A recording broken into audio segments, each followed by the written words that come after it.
Everyone, this is Dave Farnsworth. I'm an associate at RAP, and I'd like to welcome you to today's webinar, Beneficial Electrification, Electrification in the Public Interest. I am joined by two of my RAP colleagues today, RAP Senior Advisor Jim Lazar and Associate Jessica Shipley. Before we get started in earnest, let me explain a couple of housekeeping points really quickly. Because there are several hundred of you on the line today, we're going to keep you muted. You can submit questions, however, in the chat box as usual, and we'll do our best to get to them. The webinar is going to run about 60 minutes, but we'll stay on for an additional half hour if there are more questions. This webinar will be recorded so others unable to attend today can enjoy it. And in a few days, we will send you a link to the webinar along with the slides. In today's webinar, we're going to explore the question, why is beneficial electrification, as opposed to mere electrification, so important? We will look at important trends in the electric sector, the conditions under which electrification can be beneficial, at principles to observe in developing beneficial electrification strategies, and briefly at some initial steps that states will need to take as they develop beneficial electrification programs.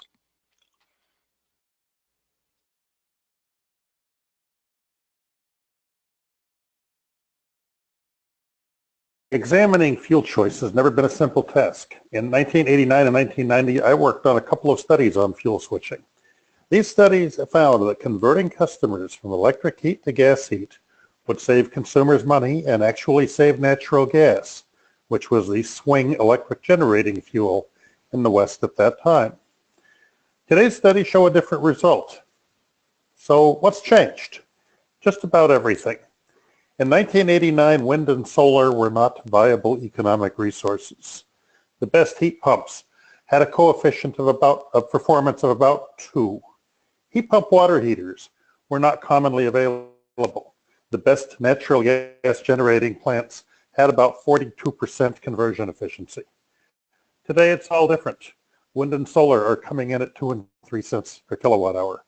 Modern heat pumps and heat pump water heaters give us 3 units of heat or hot water or better for each unit of electricity we put in mild climates and improving results in cold climates. New gas generation is as much as 62% efficient converting gas to electricity when the wind is not blowing and the sun is not shining. Modern technology can enable control of key loads. So the analysis we do today is essentially the same, but the inputs have changed and the conclusions have changed. So in light of these changes, RAP has articulated a 3-part test for determining when electrification is beneficial.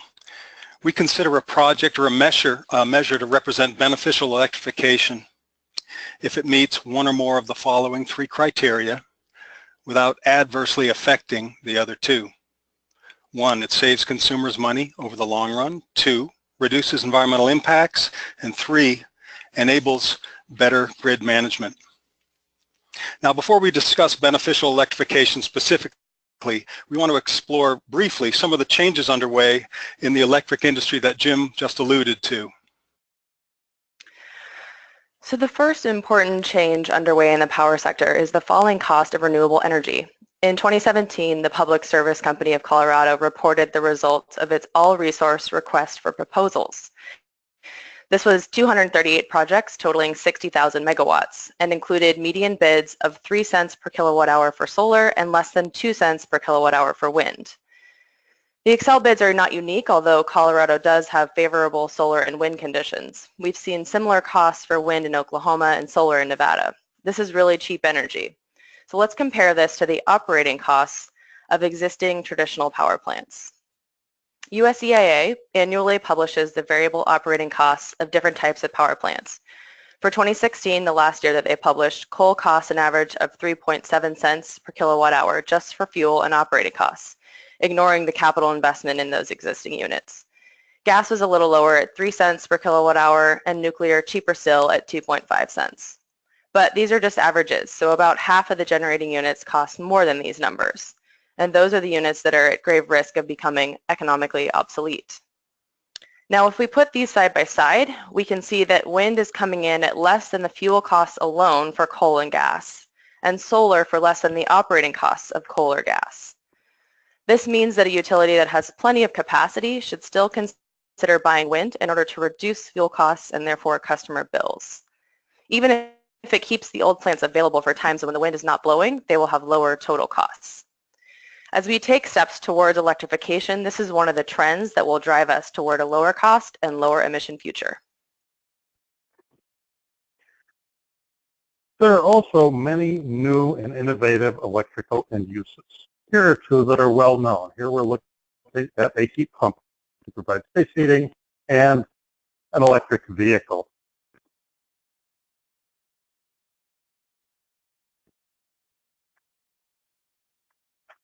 So why is electrification important?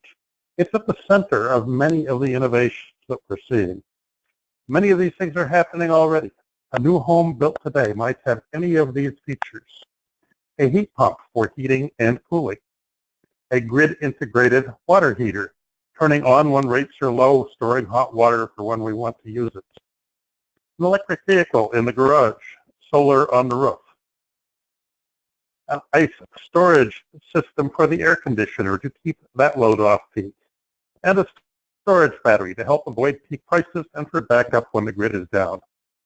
Market forces are driving rapid advancement of existing and new energy technologies and creating new business opportunities for utilities and energy providers to engage with customers.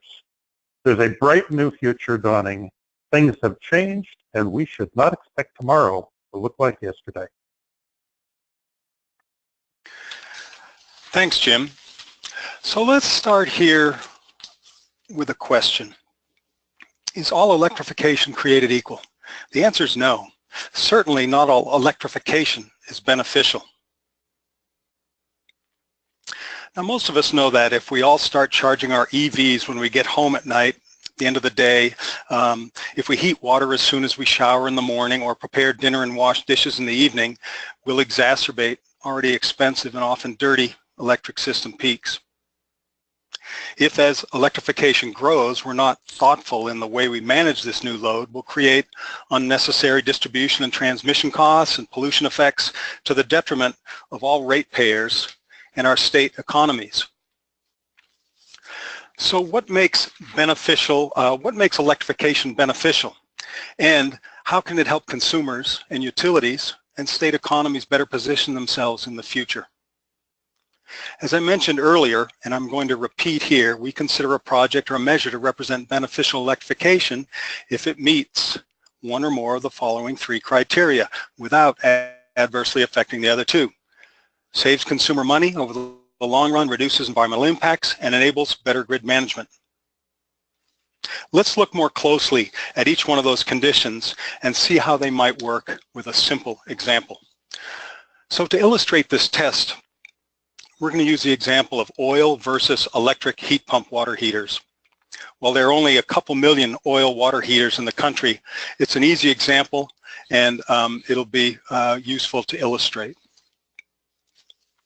So the first condition, saving customers money. In this context, it means that over its life, an action results in a lower total cost to provide that energy and use, in this case water heating, to the customer. That's accomplished by looking over the long run and not the short term, including the cost of acquiring and maintaining an appliance, including any incentives provided, including utility bill savings from any time of use or ancillary services benefits of that measure. So an oil water heater has a capital cost of about $1,000 to buy. It uses 150 gallons of oil a year at about $3 a gallon. This costs the consumer about $450 a year. You put the capital and operating costs together, and that's about $5,500 to the consumer. The heat pump water heater has a higher capital cost, about $1,400.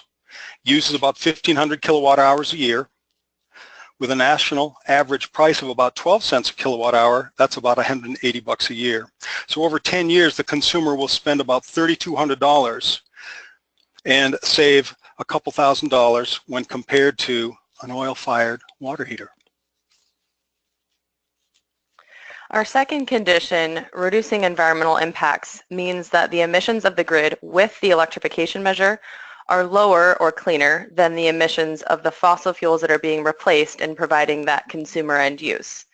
So again, here we're looking over the life of the appliance or the vehicle based on accepted resource planning criteria and taking into account the grid flexibility that's created through electrification. Environmental impacts are typically measured as CO2 emissions for clarity and convenience, but the same benefits also apply to criteria pollutant and toxic emissions as well as water and land use. So looking again at our water heater example, the oil water heater uses 150 gallons of oil per year at 22 pounds of CO2 per gallon. It will emit 3,300 pounds of CO2 per year. The heat pump water heater, on the other hand, will use about 1,500 kilowatt hours per year. And if we assume that the power system serving its electric load is 50% gas and 50% coal, that means 1,400 pounds of CO2 per megawatt hour, and the heat pump will emit 2,100 pounds of CO2 per year, which is a meaningful improvement. But if you're in an area of the country where the power grid is cleaner than this example, the heat pump would be an even more beneficial option.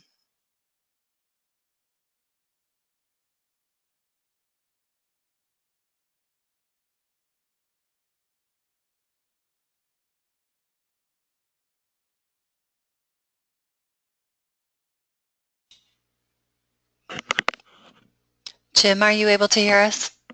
I think we may have lost Jim's audio. No, Jim is here. Beneficial electrification also offers the grid operators greater flexibility to better manage load, improve demand response, and integrate higher levels of renewable, non-dispatchable generation. This can occur if some or all of the electrified load can be controlled by the grid operators, such as through grid-integrated water heaters, smart thermostats, or controlled water pumps, or if consumers can program their loads to take advantage of time-varying rates. It's easy to spot a water heater in the minute-to-minute data that modern smart meters can provide. This is a 24-hour snapshot of a residential home in Seattle. The red is electricity consumption. The green is the production of a solar PV system. And in January, it's not very much. The 4 kW spikes in load here, occurring 4 times during the day, are the water heater coming on to make up for hot water used and top up the tank. It only adds up to about 2 hours across the day. It would be very easy to compress this usage into the middle of the day when the sun is shining, or the middle of the night when the wind is blowing and power is cheap. So let's look at the example of grid-integrated water heating, a control attached to a conventional water heater. With modern controls, water heaters can be managed to use power during low-cost and low-emission hours and have essentially no peak demand impact at all. Most important, they give us a place to send excess solar or wind energy at odd hours of the day and night. Water heaters only need to be charging part of the time. We can manage that consumption. In this example, half at night when the wind is blowing and half during the day when the sun is shining. We can charge up the water heater overnight with wind. We use some in the morning, draw it down as the end of the morning arrives, but then the sun comes out, we can charge it back up again with solar. We use some in the evening. Typically, we would use less than half of the storage in the tank, and we'd never run out of hot water.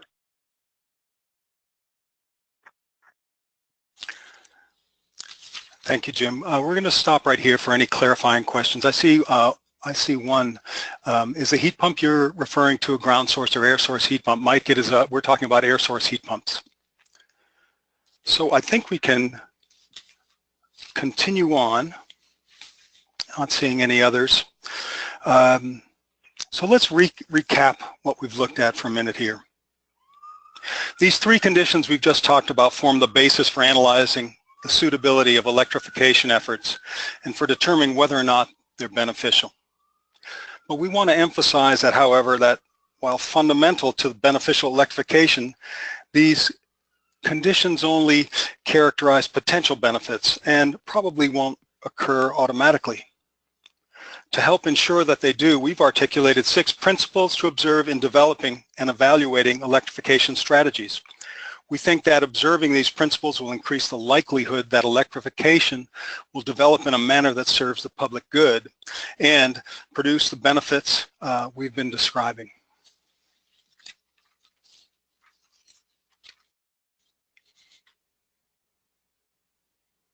Jim cannot hear you. Principle 1 is to put efficiency first. Between the lower cost of renewable energy coming into the market today and innovative new technology, efficiency may take on a new meaning.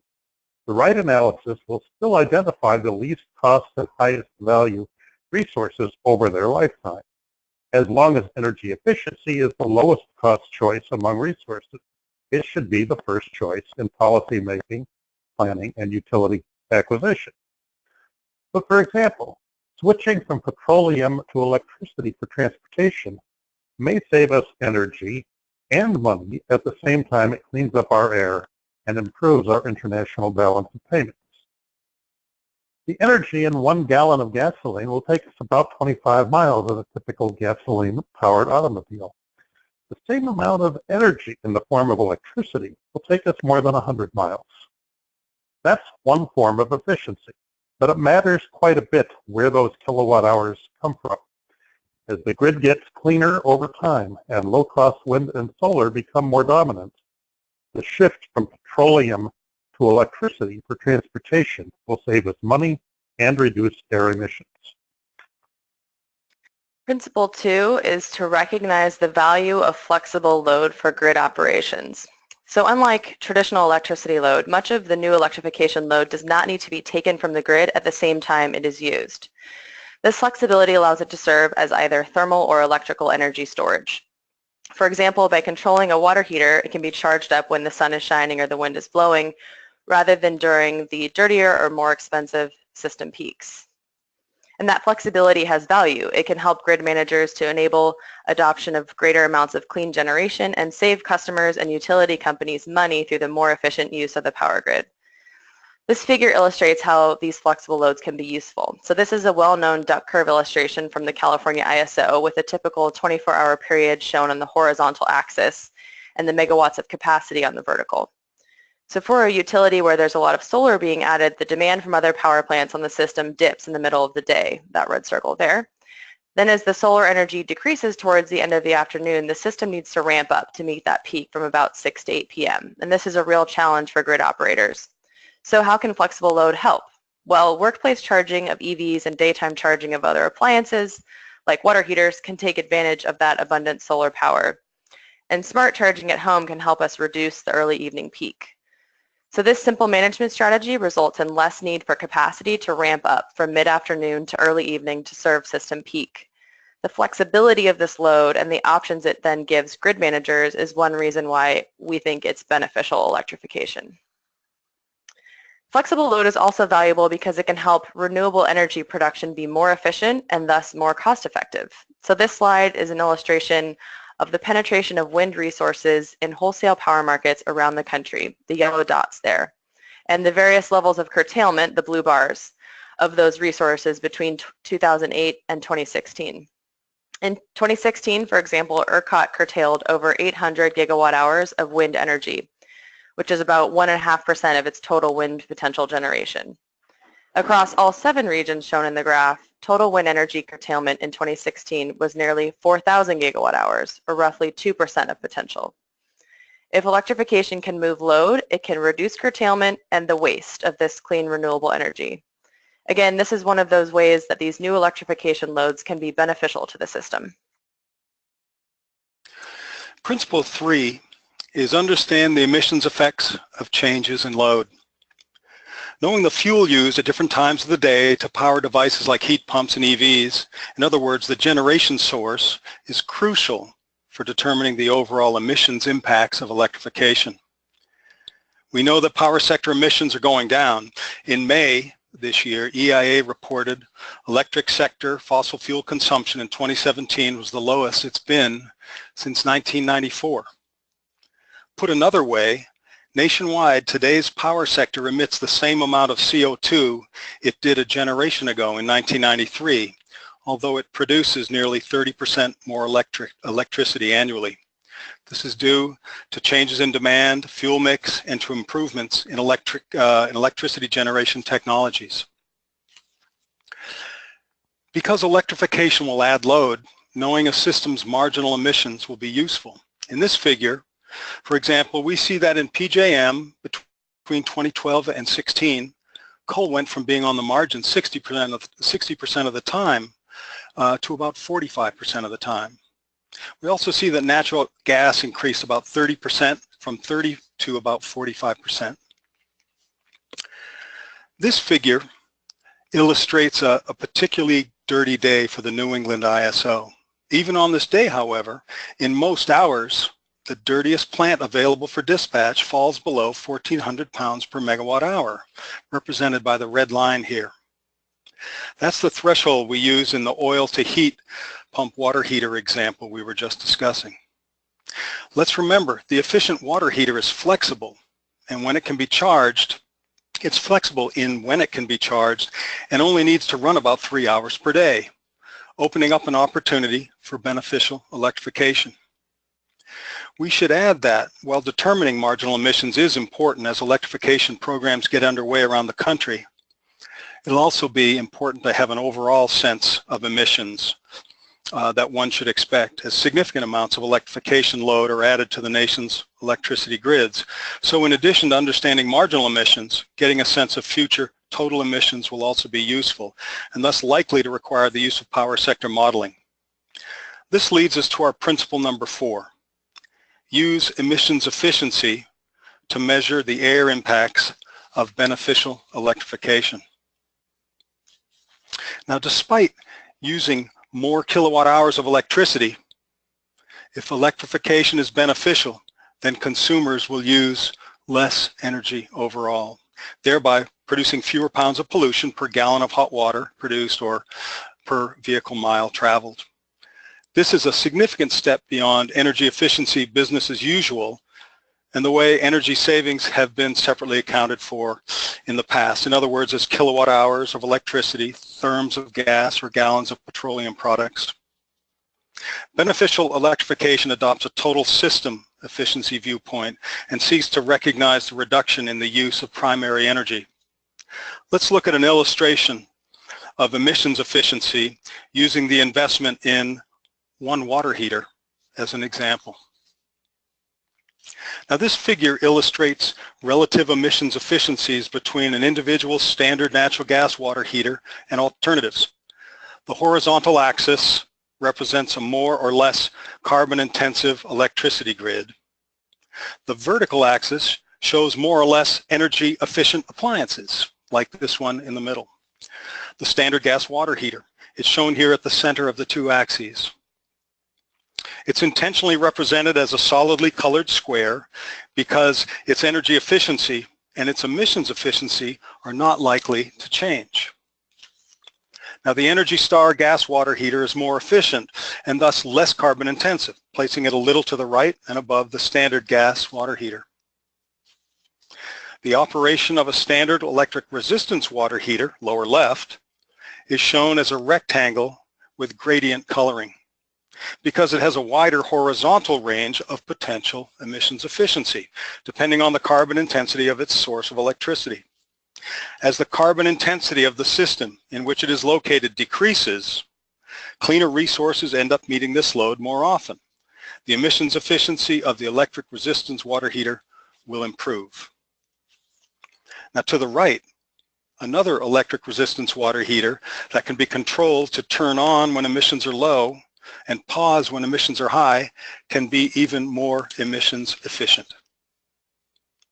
Similar conclusions can be drawn regarding the relative efficiency of the relative energy and emissions efficiency of heat pump water heaters in the upper right-hand side of the figure we're looking at.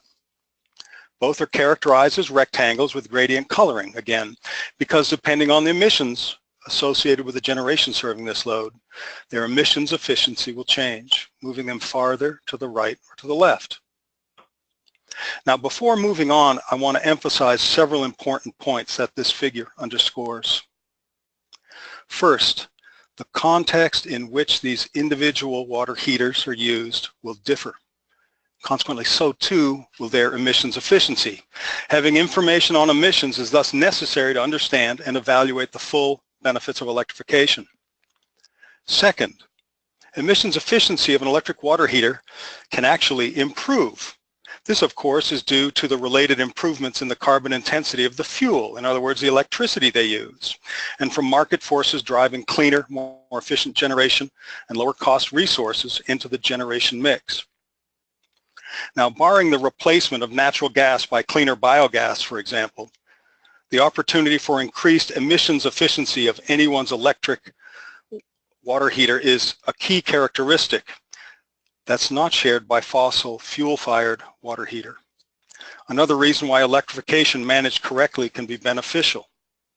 And the reason that this principle 4, urges you to use emissions efficiency to measure the air impacts of beneficial electrification. Principle 5 is that measure life matters.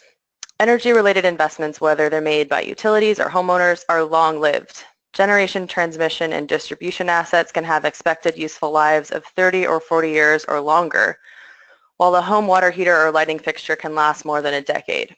So opportunities for new investments are limited, unless utilities and consumers are positioned to make informed investments when it comes time to replace infrastructure. The opportunity to make lower cost, cleaner investments may be lost for a decade or more. Consumers only buy a water heater every 10 years, so regulators need to make sure they have the information that they need to make cost-effective decisions. To operationalize beneficial electrification, we should replace infrastructure with least cost, emissions-efficient resources that will provide years of valuable flexibility to grid managers and cost savings to consumers.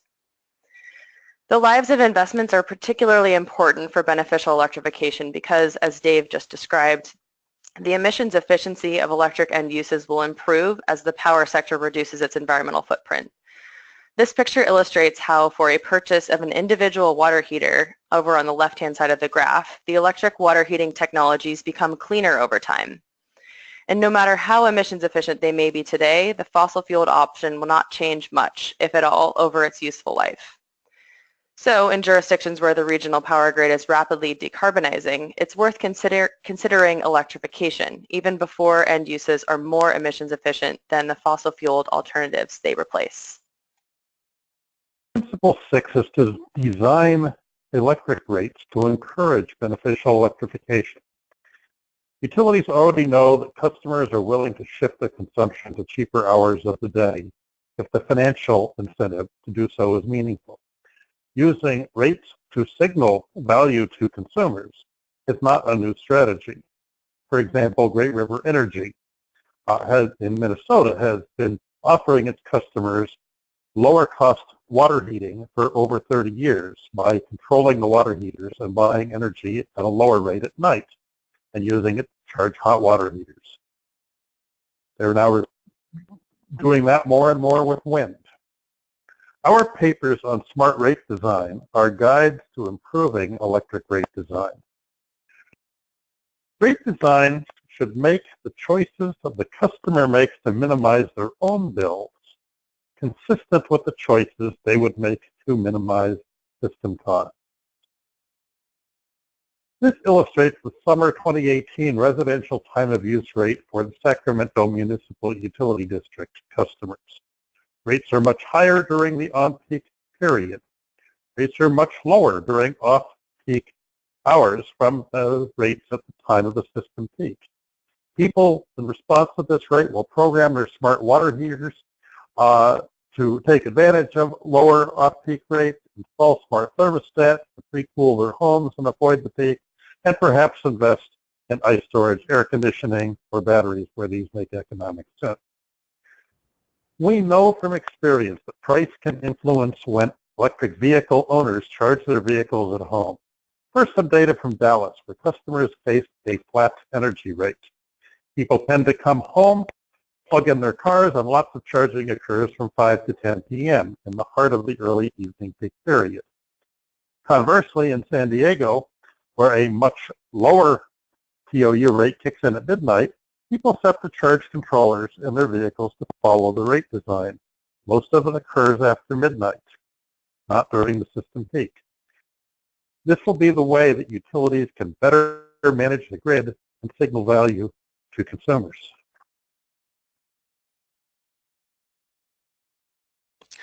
As pointed out earlier in this presentation, despite being an opportunity for significant innovation here, we think that electrification and the benefits we've been describing may not materialize in the absence of focused action by states.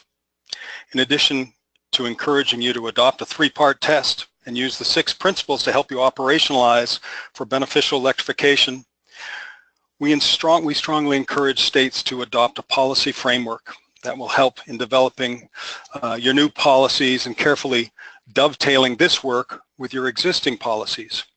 Our paper, Ensuring Electrification in the Public Interest, which by the way should be in your chat box, a link to that paper should be in your chat box, goes into substantial detail on these operationalizing points.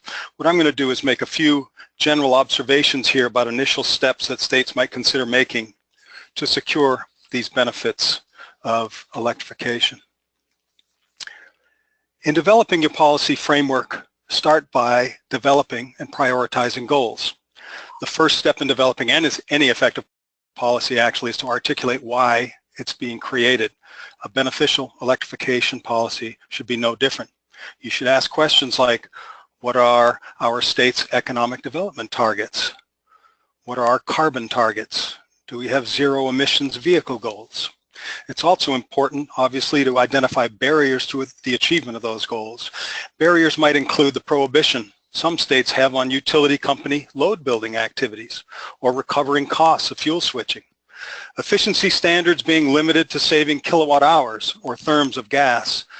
Furthermore, barriers might include the incentive in traditional cost of service regulation to simply build and rate-based infrastructure rather than to build it in a way that'll benefit consumers and the environment and better manage the utility grid. Adopting metrics is also important to the development of a beneficial electrification policy.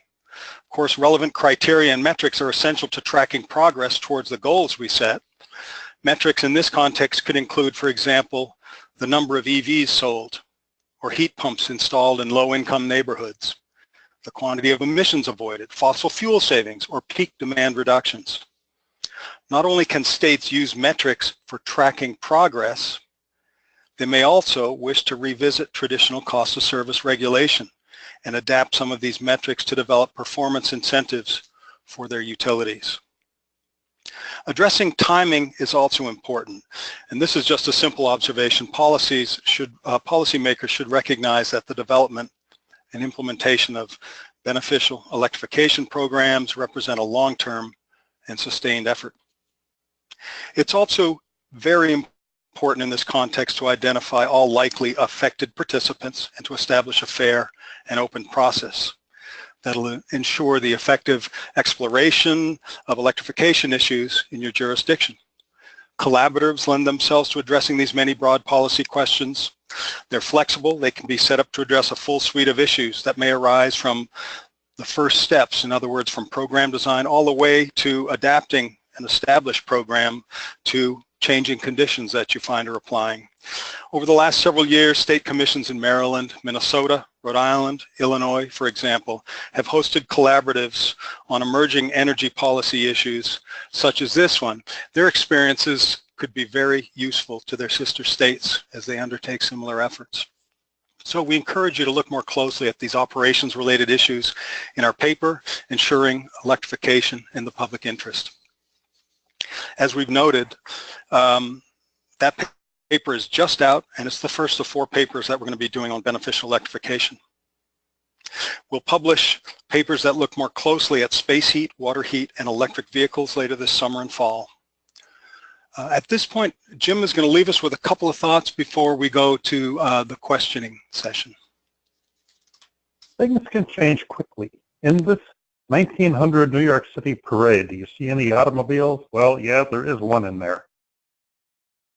But by 1913, do you see any horses? 13 years and a complete transition of transport in New York City. Did you have a smartphone 13 years ago? Do you have one now? Regulators and stakeholders need to be prepared to be engaged in fundamental change. It will likely come on a time frame that may be much faster than what we're used to from the past.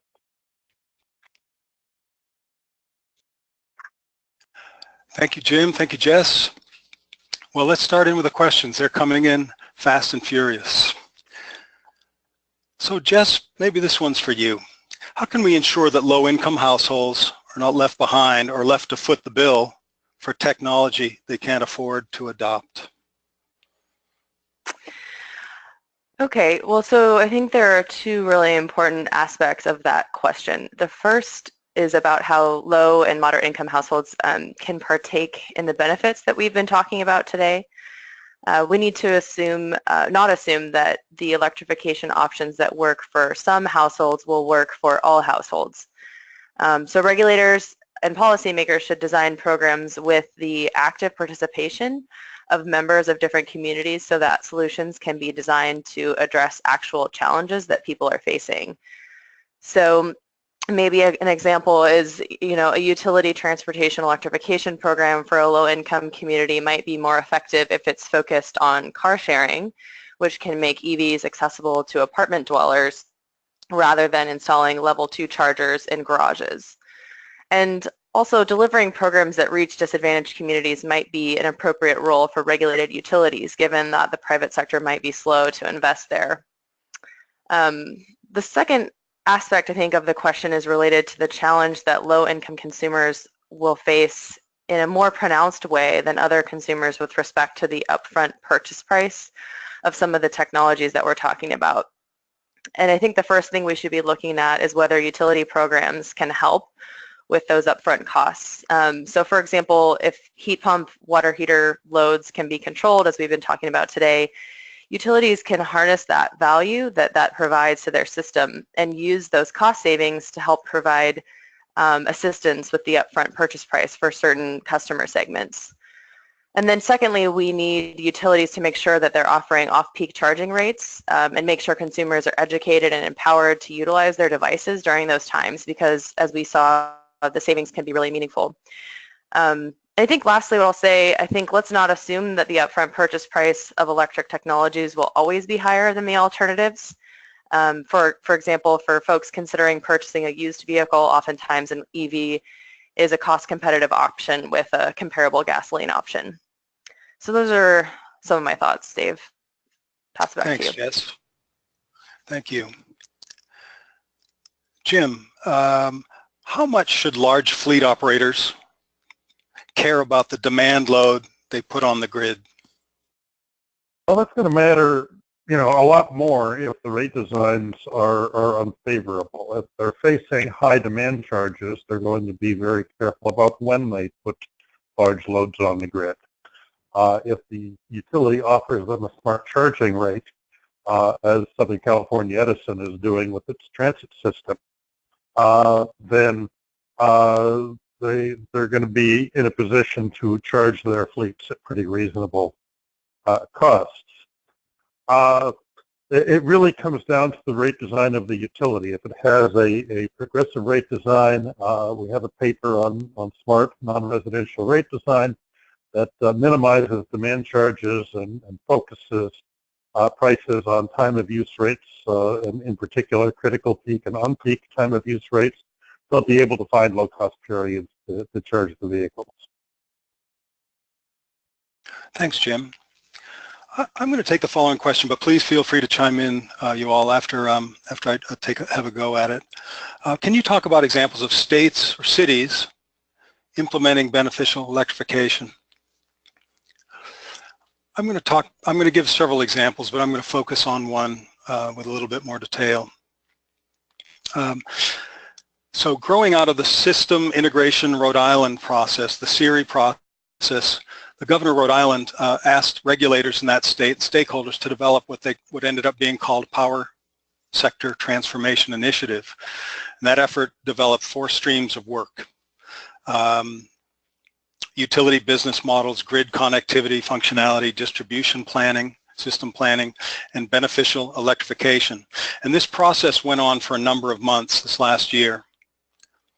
The Rhode Island PUC, as a result of this, has put together beneficial electrification, heating and transportation page, where they document this extensive stakeholder process in these 4 different work streams.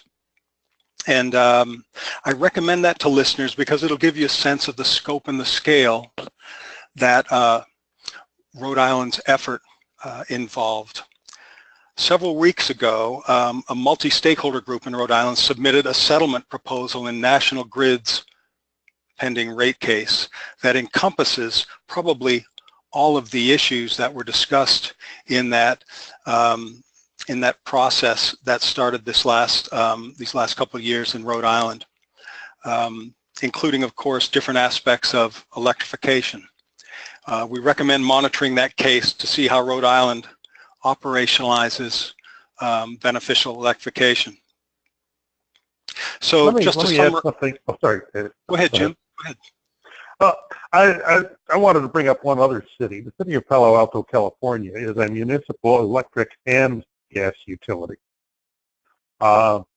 and they have begun an electrification program to begin moving some of their gas load to electricity. They have very high, very enthusiastic greenhouse gas goals in Palo Alto, and they don't think they can get there with continued direct use of fossil fuels. So that's one utility that's in both businesses that's working on beneficial electrification. Yeah, that's a great point, Jim. I actually was going to cite another, just a broader California statewide effort. The State Energy Commission there has been implementing what was called Senate Bill 350, contains efficiency targets for gas and electric use, and the Energy Commission established a plan for substituting gas for electricity in buildings, where this would produce greenhouse gas reductions. There's, of course, the Titan effort that is transportation electrification that's occurring in California. I won't go into detail. That's a huge story, though. The New York REV process is another example where the state is engaged in restructuring the entire electricity sector, but part of that work is the encouragement for electrifying transportation and heating and cooling in buildings. One way to get into that specific topic is to take a look at the state's REV Connect portal that provides detail on efforts underway there to promote coordination between utilities and others to promote electrification. Jess, I have a question for you. If electricity is generated from fossil fuels, including fracked gas, how much better is it to electrify widely? Okay. Well, so this is detailed further in our paper, but in some cases we find that, particularly with transportation, electrifying even when the electricity is generated with fossil fuels will still result in lower emissions. But with today's power grids, it's not always beneficial from an emission standpoint to switch to electricity, and that's why our principle 3 and 4 are so important to consider. We need to understand the source of marginal electricity generation and also how that is expected to change over time.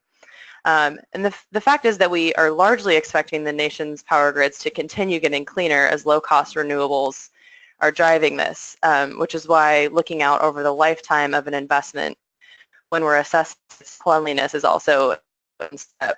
I think it's probably useful with this question to also point out that there are many sophisticated modeling studies that have been done looking at pathways to significantly reduce carbon pollution, and the vast majority of those studies conclude that we need to both clean up our power grid and shift to electric end uses. So the short answer is really that we need to do both over the longer term. Thanks, Jess. Anything to add to that, Jim? Because if not, I have a couple of questions for you. Go ahead. Okay. Fire away.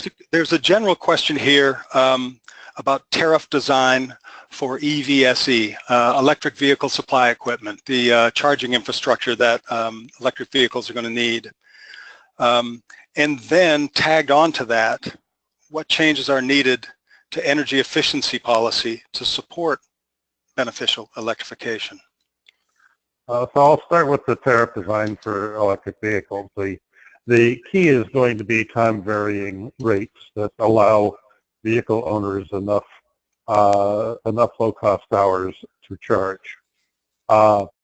When you start talking about the high voltage DC fast chargers that are located along freeways and a few other places, it's going to be a real challenge with typical utility rates to make those financially viable.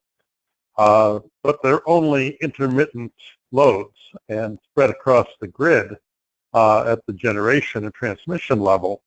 There will be a lot of diversity between when individual charging units are used, and rates need to take account of that diversity. Old-fashioned rates with demand charges and flat energy rates will be very challenging environments for electric vehicles. Modern rate design where demand charges have been reduced to only reflect the immediate capacity costs at the point of delivery, the final transformer, will be, and then the balance of costs recovered and time varying rates will be much more fertile ground for electrification. And I mentioned earlier, Southern California Edison was negotiating with the local transit system that wants to electrify, and the transit system figured out that in the first several years their use would be quite intermittent, and the traditional rate design would make it financially infeasible for them. Edison agreed to pursue a 5-year waiver of the demand charge and then a 5-year phase-in in order to be attractive, and they recognized that the rates could change significantly over that time. The California PUC just had a workshop on rate design for electric vehicles, and it's available for replay in the presentations on the California PUC website. Now, turning to the second question, what changes are needed to energy efficiency policy to support beneficial electrification? The most important is that regulators really need to be looking at an all fuels integrated resource plan, one that considers always observing end loads and helps identify what are the cheapest and cleanest resources for each type of end load. Oregon, one utility in Oregon has sort of gotten started with that. Portland General published a paper looking at how to reduce carbon emissions in their entire service territory, not just their electricity service, but all of the end uses in their service territory. Multi-fuel integrated resource planning is pretty new. Not many regulators have experience with it, but I think it's going to be an important part of figuring out what the right thing to do is to save customers money, to manage emissions, and to assure adequate grid flexibility. Thanks, Jim. Jess, what technology would make it easiest for consumers to use electric hot water heaters, charge EVs, etc., when renewable energy is at its highest? In other words, when it's most available. Okay, I'll take a crack at this. So many devices, many of these electric devices like hot water heaters and EVs are being built, particularly EVs, being built with energy use controls already built into the device. So customers can actually be relatively passive users and still get the benefits that we're talking about today on our webinar. By 2021, I think it is, Cisco Systems is projecting that over half of all device connections will be machine to machine, which means these technologies will be able to talk to one another and won't require intervention by the user.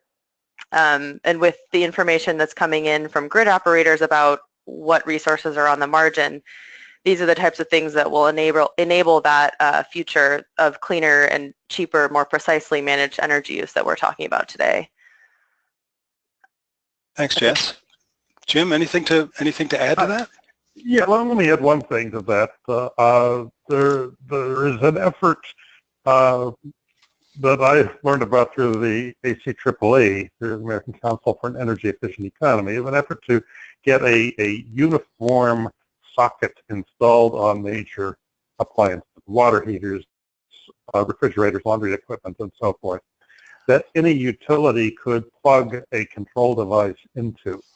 So the appliance manufacturer would only bear the cost of putting the socket on, and if an individual utility had a radio control system or an internet controlled system or a cellular controlled system, they could plug in the appropriate radio receiver into the socket and enroll the customer in a demand response program and provide them with the opportunity to achieve savings on the bill while making the grid more flexible. And that kind of standardization, even of a uniform socket, would help us move quite a ways towards gaining the flexibility that we're going to need in the future. Thanks, Jim. Let me take this question and I'll hand it off to you all if you're inclined to weigh in. How to change current utility business model to one benefiting customers and the climate? This is a really good question, but it's a much longer conversation we really have time to deal with here. But I think it's important to make some connections to the context of what we're discussing here and this question. So performance-based regulation is a way to reform an old and arguably worn out approach to utility regulation in a way that's going to enable and encourage the sorts of innovations we're talking about today on this webinar. The older regulatory approach, it was developed back around World War I probably. Arguably, it served us really well, and I think it has served us well. It set out to provide safe and reliable electricity at reasonable prices that came from capital-intensive electricity industry. Today, however, instead of large central power plants and supporting infrastructure, technologies have changed and are transforming the way electricity is made, the way it's generated, the way it's delivered, and the way it's consumed. And frankly, I think it's important for everybody to remember that customers have different expectations. They can control their energy use. They can even be grid resources. And this really wasn't what folks had in mind when they started copying Thomas Edison's Pearl Street station model that was started back in the 80s. That's the 1880s. Alternative regulation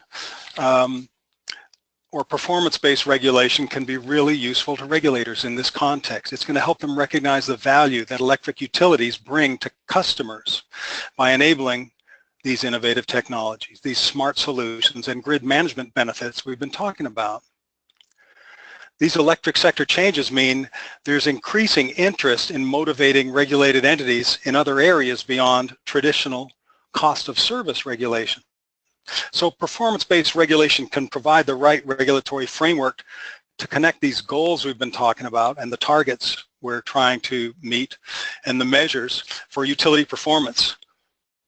It can recognize the compensation that we think executives ought to earn and provide the returns that investors want while meeting these goals we're trying to achieve. Anything else about PBR from Jim or Jess? I would just refer folks, we have a major publication on this, next generation performance-based regulation, available on our website. It was drafted not just by the U.S. team within RAP, from whom you're hearing today, but we had full involvement from our European team based in Brussels, our China team based in Beijing, and our India team that are based in India, and bring a real global perspective and some very creative ideas of things that are being tried in other parts of the world to the future of utility regulation. So next generation performance-based regulation on our website, raponline.org. Thanks, Jim. Thanks, and I appreciate that. You know, one of the tail end slides on this presentation has resources, and the link, one of those links will send you to that work that Jim discussed. Jim, can you further discuss the role of utility rate pricing and the role it'll have in amplifying the benefits or the costs of electrification? Oh, in the residential sector, the average residential electric rate around the country is about 12 cents a kilowatt hour. That's a price that's going to be very attractive all by itself for an electric vehicle owner. That's the equivalent of about $1.20 per gallon of gasoline. But it's not going to be attractive for a grid-integrated water heater as compared with a gas water heater. But a time of use rate that may have that be 6 cents off-peak, 12 cents mid-peak, and 24 cents on-peak, a 4-to-1 ratio between the on-peak price and the off-peak price, will make that grid-integrated water heater look very financially attractive, and to give the electric vehicle owner an opportunity to save even more, and create a framework where a customer might install an ice storage air conditioner that can make ice overnight and then cool the house when the air is hot. So the residential sector simply moving to giving customers attractive time varying rates will make a huge difference. In the workplace, one of the most important things is going to be to minimize the demand charges that customers pay. In order for workplace charging of electric vehicles to be attractive, we're going to be adding to workplace load in the middle of the day. And that's the time those workplaces already have their highest local demand.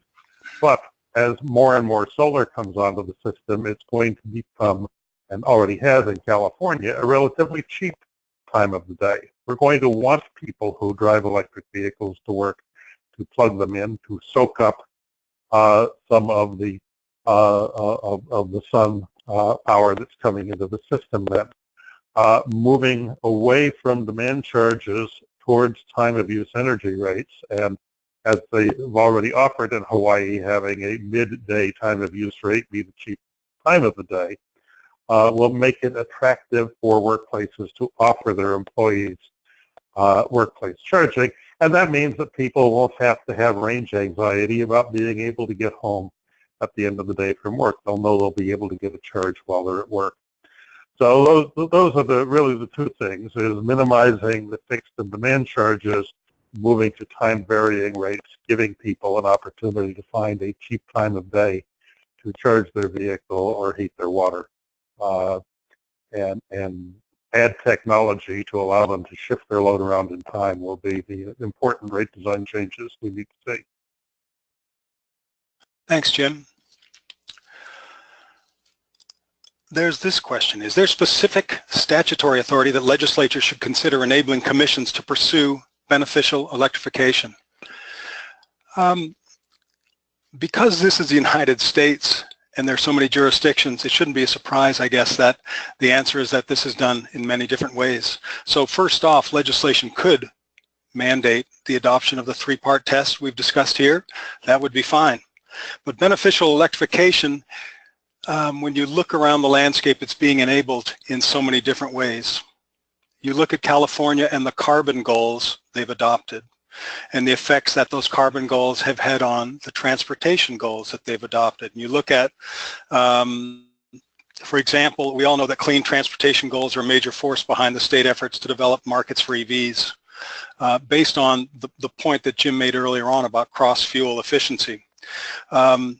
There's legislation directed to utility participation in EV infrastructure development. That's a fairly recent situation, last several years, because the effort was initially folks thought that one could go ahead with third-party providers, and they realized that the authorization from the state and from the legislature that utilities should be allowed into that game, that was legislated and authorized and has had a significant effect. That work undertaken in California with the pilots that have been approved for the big IOUs, for example, reflects that work. And no doubt the today's announcement by the Transportation Electrification Accord and their support for investor-owned utilities and public utilities to participate in the deployment of electric vehicle charging equipment as long as they're subject to appropriate rules. That's had an effect, and that's all sort of spilled out of the legislative efforts we've seen in California. Very narrowly speaking, in Vermont, there's a renewable portfolio standard that has multiple tiers, and one of the tiers authorizes, directs companies actually to engage in electrification activities, and it works like an RPS. A percentage of your energy has to be from these sorts of activities. When you look more broadly at states like Maryland or Rhode Island or New York, as we've discussed earlier on, they have legislative authority to restructure their entire power sector, and electrification is part of that. A very interesting example of legislation, what's just come out of the state of New Jersey, provides an example where the legislature recognizes a connection between energy efficiency and electrification. But it leaves it to the State Utility Commission, the Bureau of Public Utilities, or BPU, to formulate the correct approach. On the one hand, they give the BPU directions to ensure that electric and gas utilities, quote, meet annual reductions in the use of electricity of 2%. That's a fairly standard approach. But they also direct the BPU to adopt quantitative performance indicators that establish reasonably achievable targets for energy and peak demand reductions. And in establishing those indicators, they're directed to use a methodology that incorporates other appropriate factors, including taking into account the use of electric vehicles. So on the one hand, you have that legislative authority recognizes electrical energy use reduction in light of EVs and electrical use increase in the light of EVs. One of the interesting examples here that Jim referred to is the situation where Great River Energy, which is a co-op, which is subject to a statute that says they're not regulated at all. And for 3 decades, they've been doing, they have long-standing electrification efforts with electric resistance water heaters. About 20% of their customers agree to have their water heater controlled in the middle of the night. That saves the company and the consumers money. There's a very interesting blog I'd refer folks to by Dylan Sievers of Fresh Energy. And he encourages Great River Energy to connect that water heating load with not just cheaper resources, but cleaner resources. So just to summarize here, the statutory authority is necessary and helpful, but not absolute. It is helpful, but not absolutely necessary. So we've come to the top of the hour, and what I would like to do is conclude with a few remarks. Given the innovations in the electric sector, there are lots of opportunities for electrification. And in this webinar, RAP has set out a framework and principles for states to ensure that electrification is beneficial to consumers and the environment and the grid. I'd like to thank Jim, Lazar, and Jess Shipley. They did a really nice job. And thank you for attending today's webinar. Now, as folks know, RAP webinars run over. We're willing to continue another 30 minutes of Q&A. So what we're going to do, guys, is just continue on. And let me see, I think I have a question for Jess.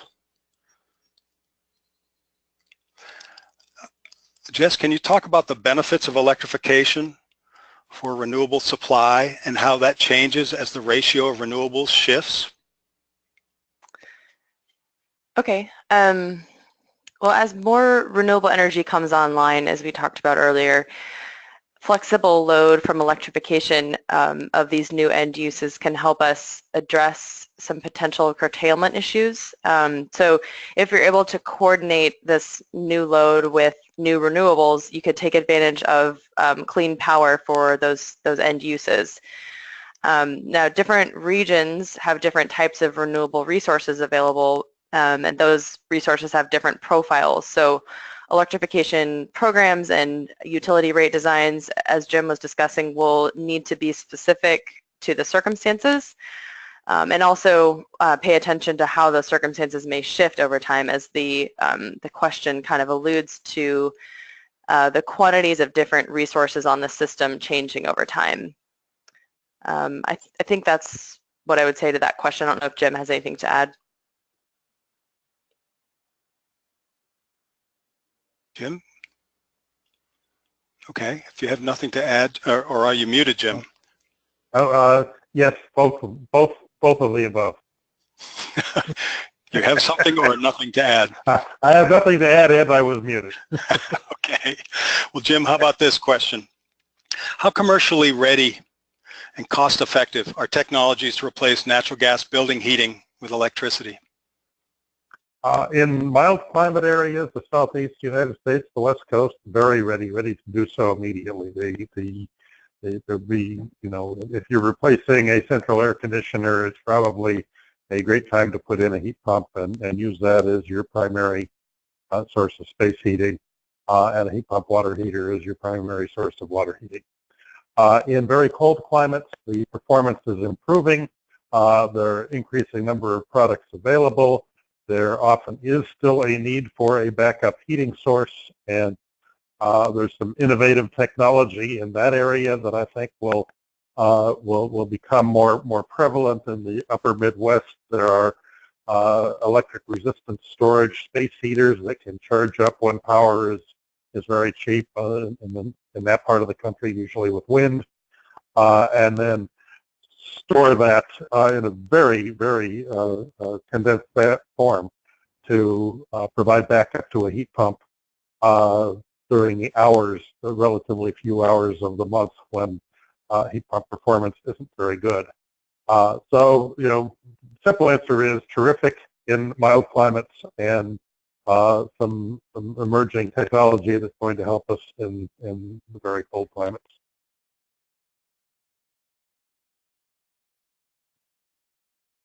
Thank you, Jim. I have another question because it concerns the third criterion. Let me just pull that up here. Apologize, man, it's a little kludgy.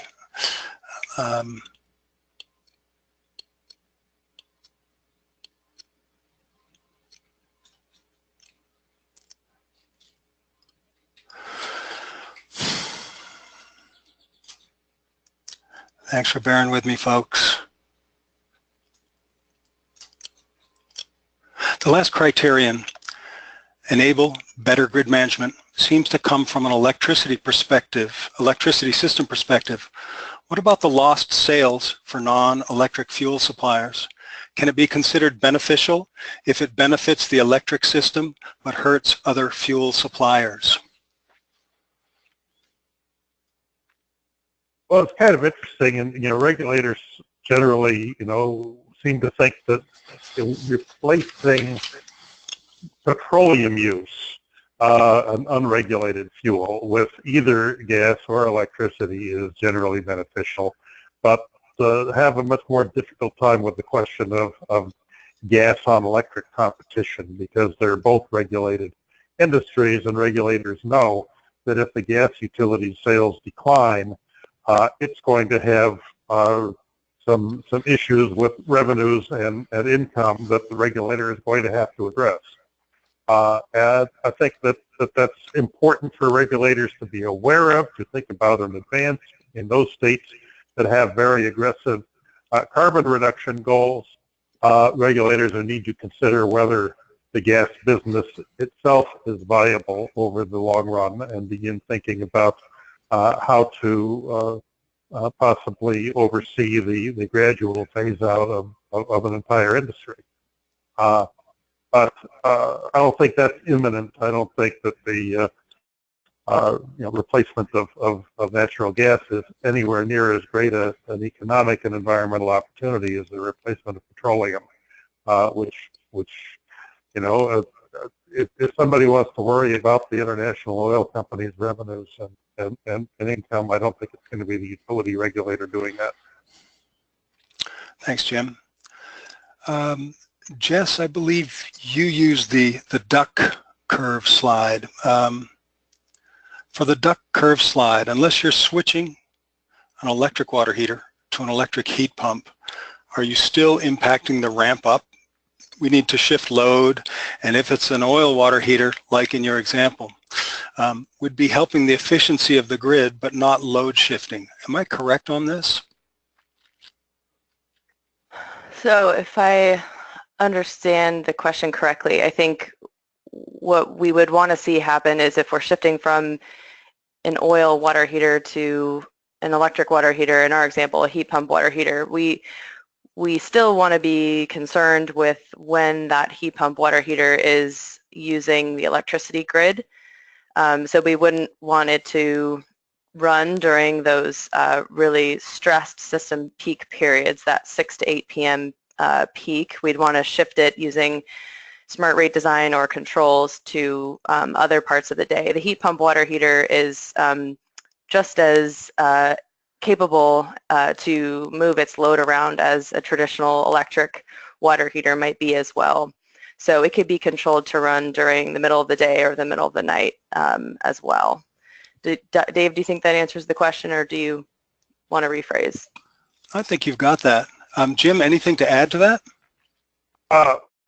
Well, of course, the heat pump water heater will be using about a third as much electricity, and so it won't be accomplishing as much load shift as the electric resistance water heater, but the load that it does impose, about 1/3 of the load of an electric resistance water heater, can still be controlled into whatever hours of the day are the low-cost, low-emission hours. Thanks. Please weigh in on this question. I'm going to give it a shot, and then I'm happy to hear what you all have to say. What metrics should be applied for approval of utility electrification programs? I think it's important to recognize that metrics should be connected to the goals one adopts. And when we talk about beneficial electrification, we're talking about a number of potential applications. So those applications would have specific goals, I presume. Well, let's consider electric vehicles for a second. Southern Cal Edison is conducting EV pilot program. It provides quarterly reports, and they provide various updates on metrics relevant to how well their pilot program is functioning. Metrics include, for example, outreach and education, transactional and utility meter data to inform EV load related metrics, greenhouse gases, other air quality, customer applications for charging infrastructure, the degree of success related to charging infrastructure rollout for disadvantaged communities, destination centers, workplaces, fleets, multi-unit dwellings. So you see, in that narrow context, there are a number of ways to measure how well that pilot is going. When it comes to metrics, though, standing back a little bit, rather than looking at specific metrics, I think the Rhode Island Power Sector Transformation Beneficial Electrification Principles and Recommendations from last October 2017, are really instructive, because rather than going into specific metrics, they describe the sort of metrics that would be helpful to a regulator and helpful in understanding how well a program is rolling out. A beneficial electrification program should be designed, they say, to encourage experimentation, adaptive learning, and innovation. Such approach requires that proposals include outcome-based metrics. That's outcome-based metrics, rather than picking any specific technologies, and commit to providing regulators with sufficiently meaningful data to demonstrate performance and enable meaningful regulatory review. Use of outcome-based metrics will allow sponsors of electrification proposals to engage meaningfully in periodic program reviews by all stakeholders, which is an important way to proceed, and to engage with opportunities for mid-course corrections in the program if it's not working correctly. An EV proposal, for example, should present a set of metrics to measure the efficacy of the program. And they also should be relevant to, quote, consumer and public policy objectives that are quantifiable and verifiable, excuse me. Finally, though, here's a really important point. Metrics should be related to activities that the utility can affect or control through its investments and management. Any other things too that you'd toss in here with respect to metrics or what folks should think about with regard to metrics? Jim or Jess? I'm good. Okay. Jim, you touched on this earlier, but I think it would be important to address this question a little bit more directly. How well do heat pump water heaters work as grid interactive devices? Heat pump water heaters can work pretty well for shifting load from hour to hour because they have a 50 or 80 gallon storage tank, just like an electric resistance water heater, and more storage than a gas water heater. And so you can charge them up when the power is cheap and discharge them when you want to use hot water. And they only need to run 2 to 3 hours a day in order to provide a day's worth of hot water. So they work just fine for shifting load from hour to hour. One of the things that's being done with electric resistance water heaters is controlling them on a second-to-second basis to provide ancillary services to the grid, frequency response, frequency regulation, voltage support to the grid. And heat pump water heaters will not work very well for that function because they are mechanical devices. Starting and stopping them in a few seconds here and there will have is likely to have significant wear and tear problems on the compressors. So they can provide some, but not all, of the grid services that grid interactive electric resistance water heaters can. In the last conversation I heard at a conference on this topic, however, was that it looks like there's going to be enough batteries on most utility grids to provide the fast response services, so there won't even be a need to use electric resistance water heaters for that function. That the declining cost of batteries and the multiple uses of batteries is probably where the fast response will come from in the future, meaning that both heat pump water heaters and electric resistance water heaters will have as their primary grid management function helping to shift load from hour to hour, and they do about equally well at that. Thanks, Jim. I have a rate design question I'm going to direct to you. So you're back on the spot. Regarding time of use rates, what are your recommendations for low-income markets with second and third shift workers that do not align with mainstream residential patterns? And that would apply to seniors as well. There have been a number of studies of the effect of time of use rates on low and middle income customers. And in general, as a class, low and lower income customers benefit from time of use rates for one simple reason: they're less likely to have central air conditioning, and on most systems, that's when the highest costs occur, is when the central air systems come on. Low-income customers are also much more likely to have electric resistance water heaters than higher-income households. And if we can offer those customers controls for their water heaters at the same time we roll out the time of use rates, then we can enable them to take advantage of the time of use rates with technology. And so clearly rolling out the technology with the rates is important for everyone and for the grid benefit to be achieved, but particularly important for lower income customers. But with any rate design, there are going to be some winners, and we hope there will be lots and lots of winners, but there are going to be some losers. And certainly shift workers or multi-generation households that have enough people in the house that they use power in significant quantities at all hours could be among the losers. We can't guarantee no losers, but if we can get 80% winners, that's going to be overall quite beneficial to the lower income consumers. And I think that's probably on the order of what can be achieved if we roll out technology with the rates. Thanks, Jim. So this question goes out to either of you. Do you think that utilities will be naturally open to the idea of beneficial electrification? On one level, it offers a new revenue stream. On another, it includes democratization of energy and a challenge to the existing utilities models. How about gas utilities?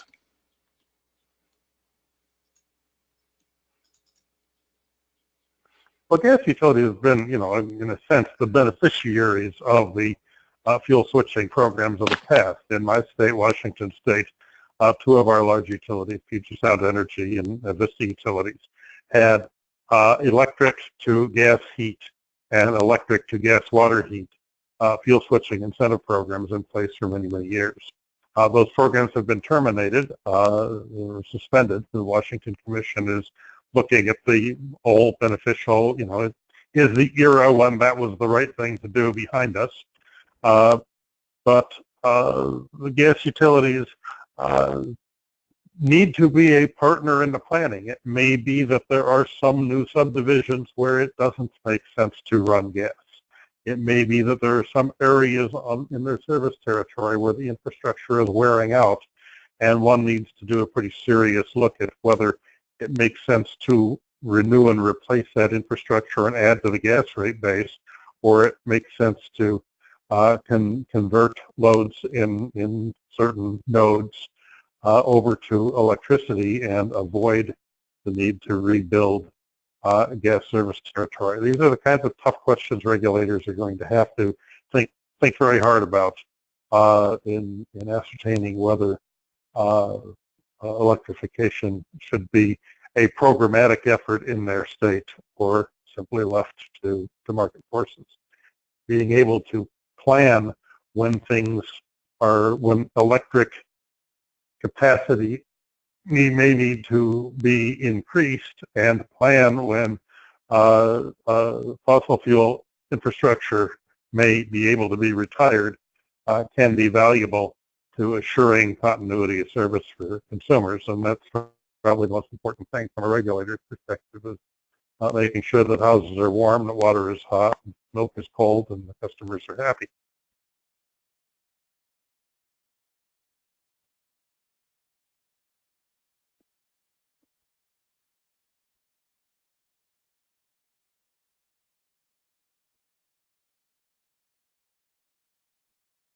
Dave, are you muted? I beg your pardon. I just asked you a really good question, Jim. Let me try it again. Are there any risks to electrification, and how can they be mitigated? Well, there are risks to any change in technology. Customers have to make investments. Sometimes we make mistakes. We've certainly made mistakes starting to build dozens and dozens of generating facilities that we later terminated for lack of the expected demand. One good piece of news is that wind and solar get built with much shorter lead times than fossil fuel and coal and nuclear plants were built. So our risks of making mistakes are lower. But certainly there's risks to consumers of buying a vehicle that may not meet their need, or buying a vehicle that may depreciate faster than they expected if in fact the vehicle electrification turns out not to be the right choice. And also the emergence of autonomous vehicles could change the game quite quickly if they become widespread. Where you don't own your vehicle, you buy transportation as a service. The robo-taxi that General Motors plans to launch next year is an example. So there are risks, and managing those risks is really the same problem that we've managed since the 80s with the integrated resource planning. But as I discussed earlier, we really need to move to a multi-fuel integrated resource planning process to help determine what are the best choices for consumers, for grid management, and for the atmosphere. Thanks, Jim. I have one more question here. It's about 25 after. Would you agree that utilities still need greater incentives to engage in customer energy efficiency than they will for electrification? Well, the electric utilities are going to be, pretty enthusiastic about electrification because it brings load and revenues to them, and to the extent that their rates are above their incremental costs, it will bring additional earnings to them. So in that sense, utilities may not need the same incentives to invest in electrification that they've needed to invest in energy efficiency. But the planning process for what they invest in needs to be just as rigorous.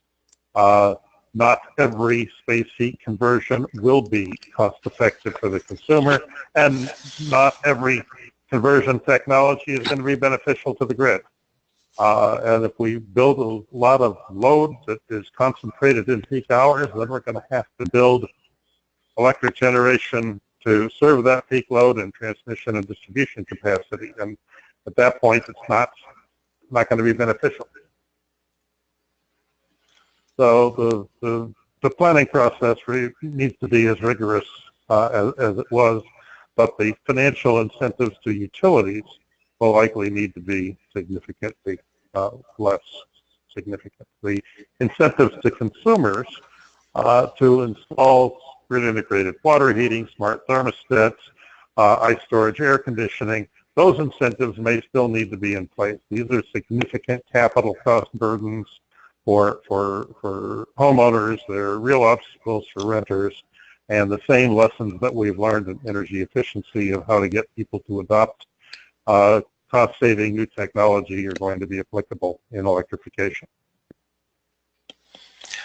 We've actually just picked up one other question, Jim. And Jess, feel free to weigh in here if you like. How about the design of incentive programs? For example, provision of midstream incentives for heat pump water heaters to plumbers, installers, so they're invested in selecting high efficiency devices and consumers don't have to be educated up front. I think that's going to be very important. We've learned in energy efficiency that midstream incentives work very powerfully. Clearly, when people's hot water is out, they want hot water installed soon. They want it back quickly. They're likely to buy whatever the vendor they contact is offering to install quickly. And if we want the heat pump water heater with grid integrated controls to be the water heater that's installed, it's the one that needs to be on the truck when the vendor arrives at the premises. In a number of utilities, one in Ohio, I think, and one in Canada, are moving to grid-integrated water heater rentals, where they will work with the utility provides ownership of the water heater itself, and the customer just pays a monthly fee, and then they net out of that the grid benefits that they get from controlling the water heater. New Brunswick in Canada is rolling out tens of thousands of these onto their system. And so that may be another way to accomplish some of this, is with leasing programs rather than waiting for the customer to buy the product. Thanks, Jim. That's really helpful. I will add that Vermont Energy Investment Corporation, Efficiency Vermont, came out with a heat pump water heater paper they did recently with NRDC, and they look at some of those questions, including midstream programs. Well, we've come to the end of this last 30 minutes, and I'd like to thank Jessica Shipley and Jim Lazar. You all did a terrific job, and I'd like to thank you all for joining us this afternoon. We hope this is helpful. Again, be sure to pick up that link for the paper that we've just put out, and you will hear from us in a few days with a link to this presentation and to the slides that we used. Have a great day, everybody. Thank you.